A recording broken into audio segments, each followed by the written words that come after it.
क्या आपने कभी सोचा है, एक खुशहाल दिखने वाली शादी में भी कोई बाहर क्यों प्यार तलाशता है? क्यों एक औरत या मर्द उस इंसान की ओर खिंच जाता है जो उनका नहीं है? क्या ये सिर्फ शारीरिक आकर्षण होता है या उस रिश्ते में कोई अधूरी भावना छिपी होती है? कई बार हम जिसे धोखा कहते हैं, वो असल में एक दर्द की चुप चीख होती है। पर क्या इसका मतलब ये है कि अफेयर को सही ठहराया जा सकता है? इस वीडियो में हम जानेंगे एक्स्ट्रा मैरिटल अफेयर के पीछे छिपा मनोविज्ञान, प्यार, खालीपन और टूटे रिश्तों की असली कहानी। आपने कभी किसी को यह कहते सुना है, मैं अपने पार्टनर से प्यार करती हूं, फिर भी मैं किसी और की तरफ खींच रही हूं?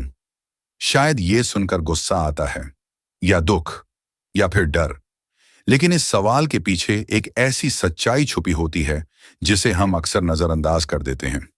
Point number 1, extra marital affair सिर्फ धोखा नहीं, बल्कि एक मानसिक खालीपन की पुकार होती है।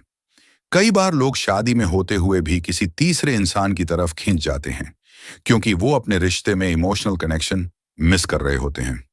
शादी में जब प्यार, सुनवाई, सराहना या आत्मीयता कम हो जाती है, तब बाहर कोई और अगर वो सब दे देता है, तो मन वहीं अटक जाता है। ये अफेयर अक्सर शारीरिक नहीं, भावनात्मक होते हैं। लोग किसी के शरीर से नहीं, उसकी बातों, उसकी समझदारी से बन जाते हैं। पॉइंट नंबर 2, औरतों में एक्स्ट्रा मैरिटल अफेयर का मनोविज्ञान अलग होता है। एक स्त्री जब किसी और की तरफ आकर्षित होती है, तो उसका कारण सिर्फ आकर्षण नहीं होता। वो समझ, अपनापन और भावनात्मक गहराई ढूंढती है, जो शायद उसके पति से खो चुकी होती है। वो किसी की आवाज में तसल्ली, किसी की बातों में इज्जत और किसी की नजरों में चाहत महसूस करती है। और जब ये सब उसे घर के बाहर मिलता है, तो वो रिश्ते के भीतर होते हुए भी मानसिक रूप से बाहर चली जाती है। पॉइंट नंबर 3, अफेयर का कारण सिर्फ शादीशुदा रिश्ता नहीं, बल्कि उस इंसान का अपना बचपन और पुराना भावनात्मक इतिहास भी हो सकता है। कई बार हम सोचते हैं कि जो लोग अफेयर करते हैं, वो बस अपने रिश्ते से बोर हो गए होंगे या उन्हें कोई नया आकर्षण मिल गया होगा। लेकिन असलियत इतनी आसान नहीं होती।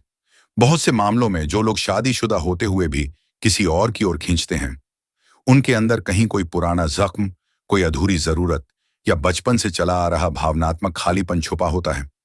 उदाहरण के लिए, किसी को बचपन में प्यार नहीं मिला हो, उसकी भावनाएं हमेशा दबा दी गई हों, या उसे बार बार यह महसूस कराया गया हो कि वो काफी अच्छा नहीं है, तो वो व्यक्ति बड़ा होकर भी उस मान्यता को लेकर जीता है। अब जब ऐसा इंसान शादी करता है, तो कुछ समय तक सब ठीक चलता है। लेकिन जैसे ही रिश्ते में थकावट, दूरी या रोजमर्रा की उलझनें आती हैं, वो पुराना दर्द फिर से सिर उठाता है। उसके अंदर का टूटा हुआ हिस्सा फिर से वही प्यार, वही अपनापन तलाशने लगता है, जो कभी मिला ही नहीं। और तब अगर कोई बाहर का इंसान उसकी बात सुने, उसकी तारीफ करे, उसे खास महसूस कराए, तो वो व्यक्ति उसकी तरफ खींचने लगता है, क्योंकि वो नया रिश्ता उसे सिर्फ नया इंसान नहीं दे रहा, वो उसे एक नया खुद का एहसास दे रहा है, जैसे वो अब कीमती है, जिंदा है, चाहा गया है।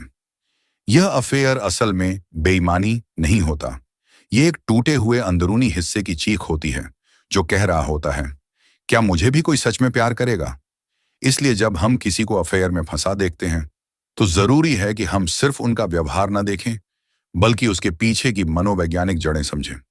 क्योंकि कभी कभी इंसान धोखा नहीं देता, वो बस खुद को जोड़ने की कोशिश करता है, किसी ऐसे से जो उसे वैसा महसूस कराए जैसा वो बचपन में कभी चाहता था।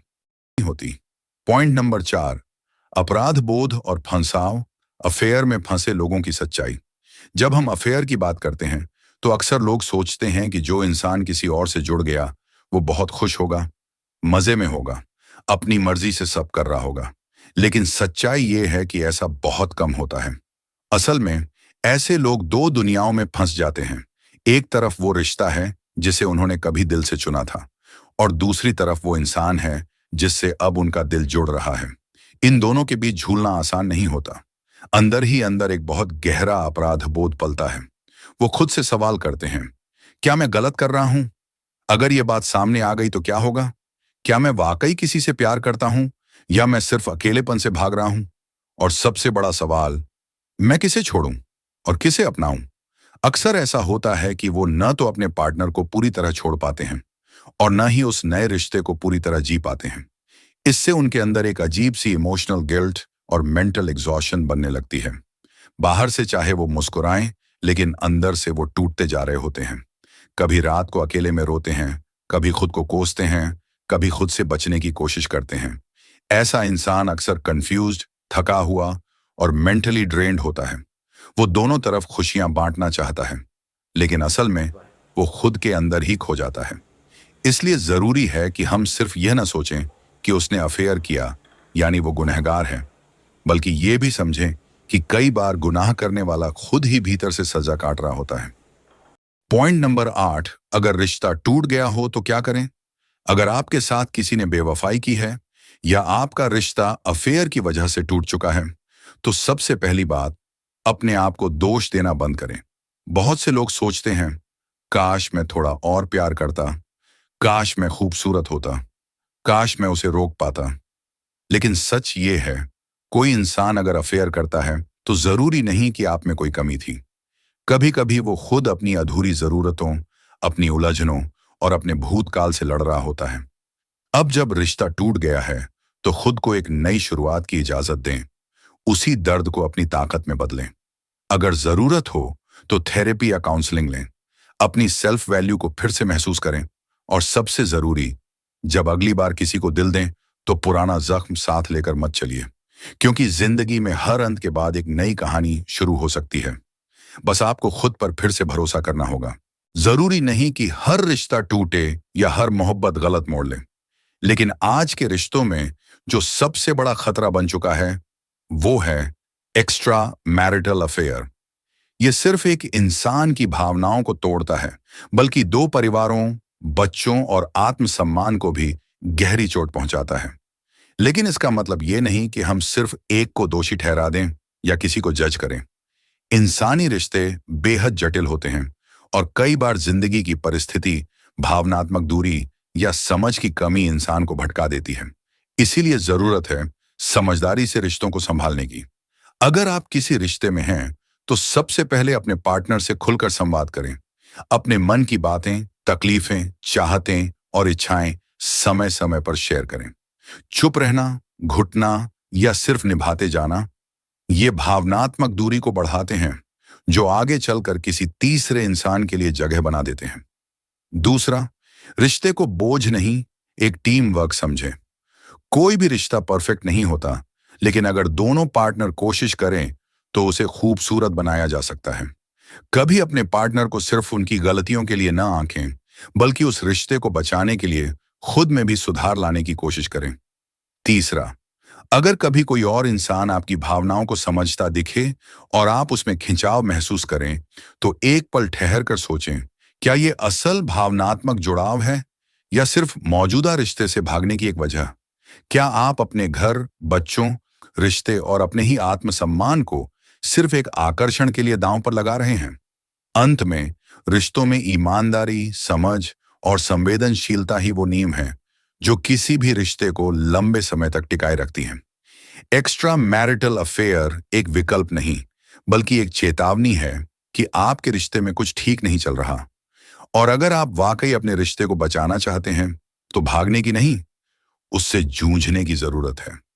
रिश्ते बनाए जाते हैं और ये काम सिर्फ एक का नहीं, दोनों का होता है। अगर दोनों साथ चाहें तो हर दर्द, हर दूरी और हर गलतफहमी को मिटाया जा सकता है। यही असली प्यार होता है, जहां साथ निभाने की चाहत किसी भी नई शुरुआत से ज्यादा मायने रखती है। अगर आपको भी लगता है कि रिश्तों में वफादारी सिर्फ एक शब्द नहीं, बल्कि एक जिम्मेदारी है, तो इस वीडियो को अपने दोस्तों के साथ जरूर शेयर करें। मनोवृत्ति पर हम हर रिश्ते के पीछे छिपे मनोविज्ञान को उजागर करते हैं। इसलिए अगर आप भी चाहते हैं कि हम और ऐसे सच सामने लाएं, तो वीडियो को लाइक करें, चैनल को सब्सक्राइब करें और कमेंट में बताएं आपको क्या लगता है, क्यों लोग बाहर प्यार ढूंढते हैं जबकि घर में रिश्ता अधूरा नहीं होता। हम पढ़ते हैं हर एक कमेंट। मिलते हैं अगले एपिसोड में, जहां बात होगी दिल और दिमाग के उस टकराव की जिसे समझना हर किसी के बस की बात नहीं।